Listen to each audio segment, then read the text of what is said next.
তো যে গোশটা আমি ম্যারিনেট করে রাখছিলাম এখানে দিয়ে দিলাম অল্প একটু ময়দা।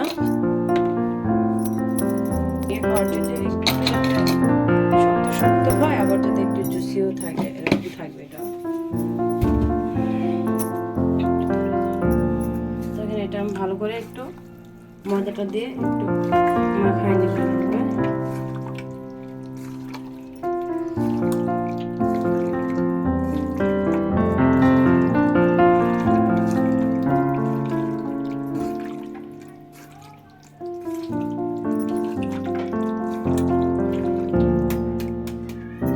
এখন আমি এখানে একটা ডিম দিয়ে দেবো।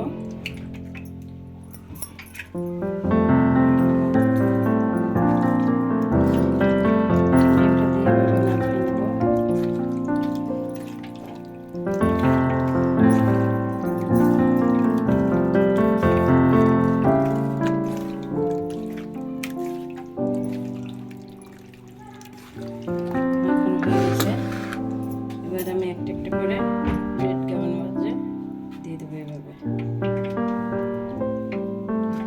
খাইছে তো তো চিকেনগুলো আমি ব্রেড গাম দিয়ে কোট করে নিয়েছি।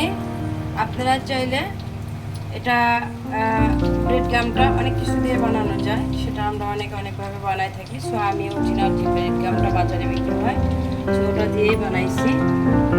আপনারা চাইলে ঘরে যে কোনো ব্রেড গাম দিয়ে এটা বানাতে পারেন। আমি এই ব্রেড গামটা নিয়েছিলাম, কোট করে নিয়ে আমি চিকেনটাকে ভেজে নিলাম। অফ ক্যামেরায় চিকেনগুলো অলরেডি ভাজা হয়ে গেছে, তো এভাবে ভেজে নিলাম। এগুলো ব্রেড গাম বানানোর চিকেন, আমি ব্রেড গাম দিয়ে কোট করে ভেজে নিয়েছি। সো এগুলো দিয়ে শর্মা বানাবো। কেমন হয়েছে আমার চিকেনগুলো ভাজা? ক্যাপসিকামটা একটু ভেজে নেবো হালকা, অনেকে ভাজা না, চাইলে কাঁচাও দিতে পারেন আপনারা, বাট আমি একটু ভেজে নেব। আমার কাছে মনে হয় এটা 5 মিনিট ভেজে নিলে একটু ভালো হবে, জন্য আমি ভেজে নেব।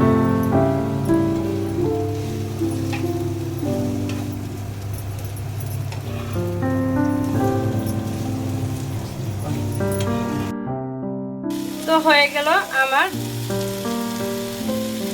ক্যাপসিকাম ভাজাটা। আমি এই 2 মিনিটের মতো আর কি ভেজে নিলাম। এটা এত ভাজা লাগে না, এটা কাঁচাই খাওয়া যায়, বাট আমার কাছে মনে হলে একটু ভেজে নিলে ভালো হবে। ক্যাপসিকাম এটা কিন্তু মানুষের অনেক উপকার, এটা মানুষ যদি খেতে পারে। আসলে এটার দাম বেশি, জন্য আমরা খেতে পারি না। তো এটা কিন্তু অনেক উপকারী একটা তরকারি। এটা দেখেন তরকারি এটা তো মানুষ সালাদ হিসাবে খায়, এরকম একটা সবজি। তো এটা বেশিরভাগই আমাদের দেশে খাওয়া হয়, ফাস্টফুডে মানুষ ইউজ করে, কারণ এত দাম দিয়ে তো আমাদের দেশে মানুষ খেতে পারে না। এটা যেহেতু আমাদের দেশে চাষ হয় না বা কম চাষ হয়, এই জন্য হয়তো এত দাম। তো এটা কিন্তু আসলে স্কিনের জন্য অনেক উপকার। আর তারপরে আপনার মুখের রুচি বাড়ায়, এটা অনেক গুণাগুণ আছে যেটা বলে শেষ করা যায় না। ডিমগুলো ভেজে নিলাম আমি। আর এখানে আছে আমি এখানে একটা গাজর কুচি করে নিয়েছি গ্রেটার দিয়ে, আর এখানে একটা শসা কুচি করে নিয়েছি। তো এখন আমি চিকেনগুলোকে কেটে নেব। এবার টুকরো টুকরো করে কেটে নিব আমি। এইগুলো কিন্তু অনেক মচমচে হয়েছে, সেটা আপনারা বুঝতেই পারতেছেন। ঠিক এইভাবে কেটে নেব।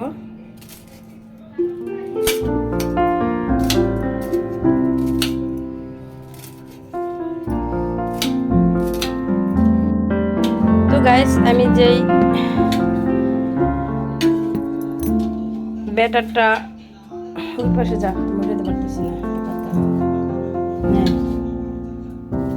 এটা দেখা বিকেলে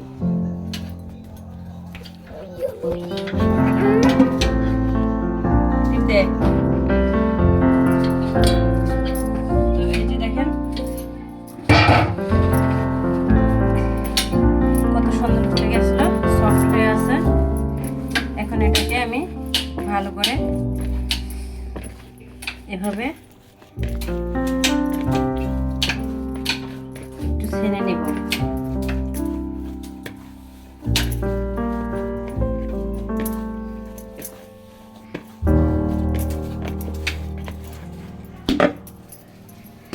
এটা আমার একটা সিমেন্টের ফিরা, এটা দেখে কেউ কোনো খারাপ মন্তব্য করেন না, কারণ এটা আমার একটা স্মৃতি আছে। এটার সাথে প্রত্যেকটা মানুষের লাইফে তার কোনো না কোনো একটা প্রিয় জিনিস থাকে বা স্মৃতি থাকে। এটা যখন আমি ঢাকাতে সেটেল হই আমার লাইফে প্রথম, তো তখন আমার মা আমাকে গিফট করেছিল এই সিমেন্টের ফিরাটা। তো ছোট্ট একটা গল্প আপনাদের সাথে শেয়ার করি। যখন আমি ঢাকা সেটেল হওয়ার জন্য আসি, তখন আমার মা আমাকে এই ফিরাটা গিফট করার কারণে আমি এই ফিরাটাকে কখনোই ফালাই দেয় না। এই ফিরাটায় আমি সবসময় কাজ করি, কারণ আমার মনে হয়েছে আমার মার দোয়া আছে এই ফিরাটার সাথে। তো এই জন্য আসলে ঢাকাতে যে এরকম ফিরা পাওয়া যাবে না, বা এর চেয়ে তো দামি ফিরা এখন অনেক সুন্দর সুন্দর ফিরা আছে আমি জানি, বাট তারপরে এই ফিরাটা আমার কাছে অনেক প্রিয় লাগে। আর এটাকে ফ্রি বলা হয়, ফিরা না, কিন্তু আমাদের দেশে আঞ্চলিক ভাষায় আমরা ফিরা বলি, ওই জন্যই বলতেছি।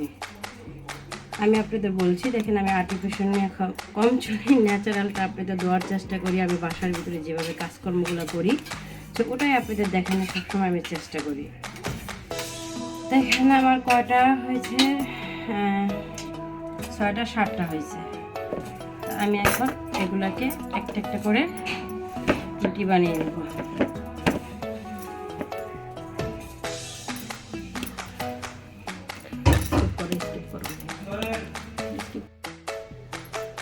তো রুটিটা আমি অফ ক্যামেরায় বানাই নিতেছিলাম। আসলে এক হাত দিয়ে তো ভিডিও করা যায় না আর বানানো যায় না, রুটি বানাতে তো 2টা হাতেই লাগে, সেই জন্য আমি আপনাদের দেখাতে পারতেছি না। তো আমি এভাবে বানিয়ে নিচ্ছি।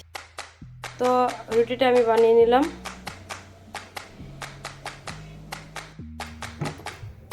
তো রুটিটা আমি এভাবে ভাজতেছি একবারে ঢিপ জালে।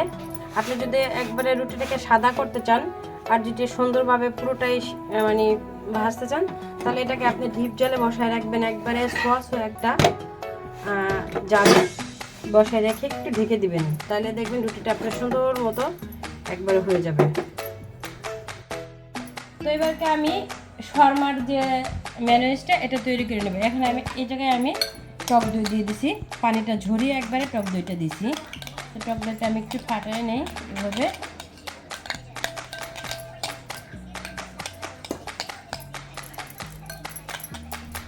এখন দিয়ে দেব আমি এখানে সরিষা, সাদা সরিষা আমি পাটায় বেটে গুঁড়া করে নিয়েছি, দিয়ে দিলাম সরিষাটা।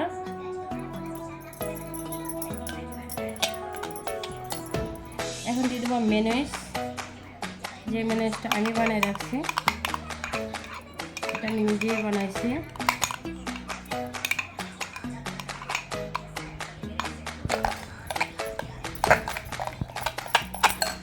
এখন যেটা দেব টমেটো সস,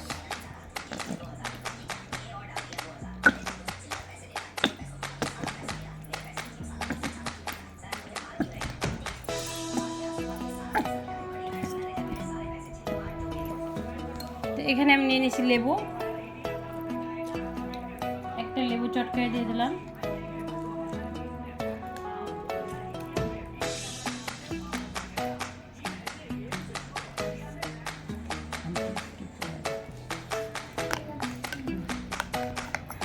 এখানে আমি দিয়ে দেবো একটু হালকা লবণ,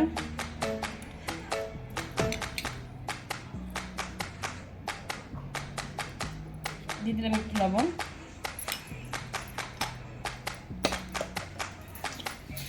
এবার দিব আমি এখানে চিনি,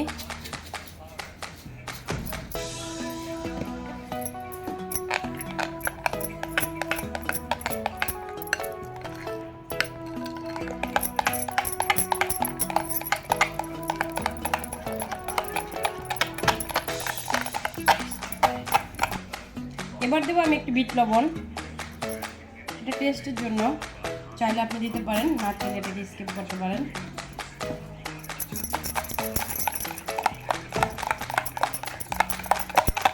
এভাবেই কিন্তু রেস্টুরেন্ট আলাদা বা হোটেল আলাদা বানায় থাকে এই মেনুসগুলো। এই মেনুসটা দিলেই কিন্তু আপনার শর্মাটা অনেক মজা লাগে।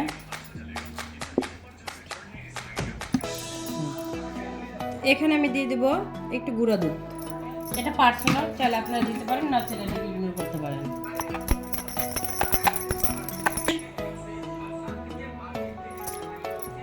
নিয়ে নিলাম আমি চিকেন আমি এভাবে কুচি করে কেটে রেখেছি চিকেনগুলো ভাজা।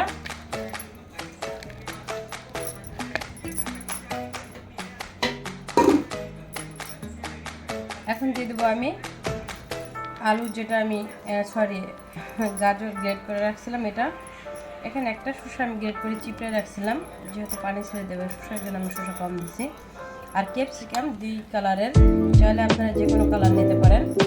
সো এভাবে আমি এটাকে একটু আলতো করে ভেজে নিয়েছিলাম। এটাকে ভাজা না কাঁচা দেয়, এটা যার যার পছন্দ, এটা অনেকভাবেই করা যায়, রান্নার তো শেষ নেই। এবার দিয়ে দেবো আমি সেই ম্যানেজটা।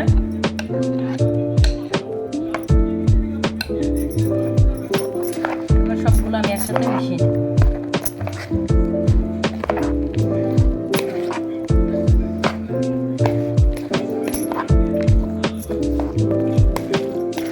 দেখেন আমার এটা বানানো হয়ে গেছে। এবার আমি সম্পূর্ণ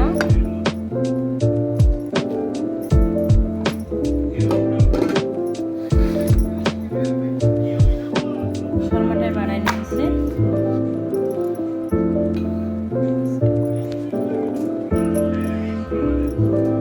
এবার যে রুটিগুলো আমি সেঁকে রাখছিলাম বা ভেজে রাখছিলাম, এগুলোকে দিয়ে আমি এখন শর্মাটা বানিয়ে নেব।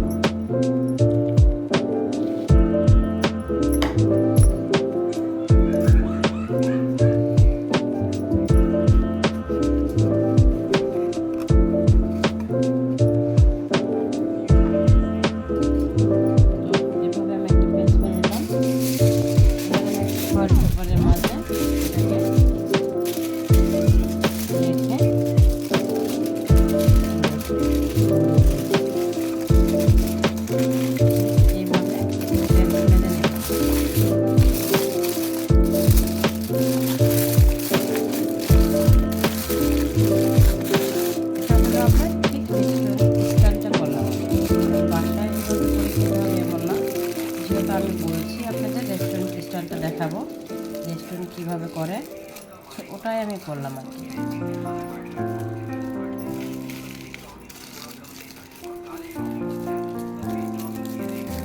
দেখেন জাস্ট হয়ে গেল আমার রেস্টুরেন্ট স্টাইলের শর্মাটা। তো আমি সবগুলো আমি বানিয়ে নিচ্ছি, তারপর আপনাদের বাকিটা কেটে দেখাইতেছি যেটা কীরকম হয়েছে।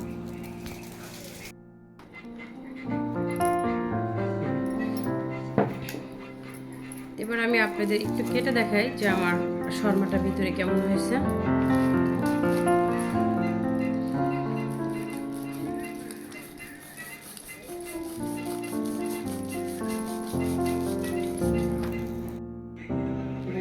তো গাইস, হয়ে গেল আমার শর্মা বানানো রেস্টুরেন্টের মতো করে।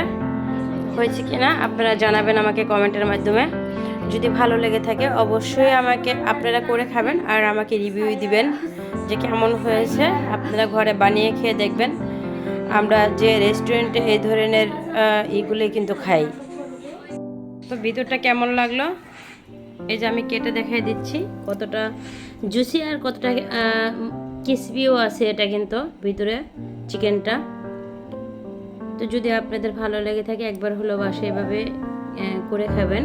আর আমার জন্য সবাই দোয়া করবেন, আমি সকলের জন্য দোয়া করি। যারা রোজা রাখেন বাট যারা রোজা নাও রাখেন, মুসলমান যারা আছেন অবশ্যই দোয়া করি তারা যাতে 30টা রোজা করতে পারেন। তো সবাই দোয়া করবেন আমার জন্য, আমিও যাতে 30টা রোজা করতে পারি। ভালো থাকবেন সবাই। আজকের ভিডিও এই পর্যন্তই। আল্লাহ হাফেজ।